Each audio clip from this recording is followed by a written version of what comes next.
Good evening, gentle viewers. This is George from Ireland. Here I am in London on Logan Place. Now, those of you who know a great deal about Queen will be aware this is where Freddie Mercury lived and died, here in Garden Lodge. So he died here in December 1991, having resided at this location for the previous 10 years. In fact, they spent a lot of time in Germany, partly for tax reasons. So Freddie Mercury, Farrokh Bulsara, to give him his birth name, was born in Zanzibar in 1947, if I've got that right.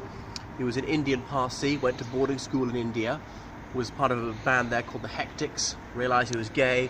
He and his family moved here to London in his teens, and then he attended an art school in Ealing in the late 60s. I know someone who was at art school with Freddie Mercury and said he was a rather diffident character on the music scene, on the edge of the music scene then, and only later that he rose to superstardom, became very self-assured and seemed to more or less invent the notion of being a frontman.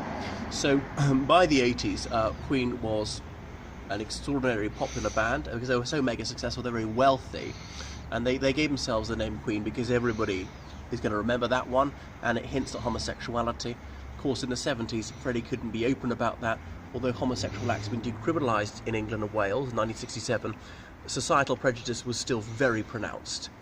Anyway, he purchased this house here. It previously belonged to the Hoare banking family, H-O-A-R-E, and that's why Freddie liked to call it the Hoare House. They had many parties here.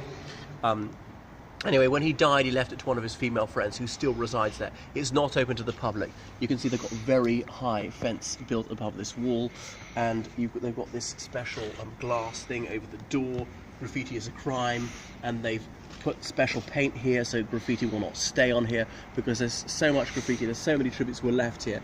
And that's it, sadly. His last remains were cremated at Kensal Green Cemetery, and they were buried, I believe, somewhere in Zanzibar, which is where he came from. So one of the best known Parsis. Anything else I could say about him or this particular location? And some of his fans gathered here on the night his death was announced. And it's a pity it isn't open to the public. There's not more of a memorial to him in this country, or a museum to the world-conquering Freddie Mercury. That's all.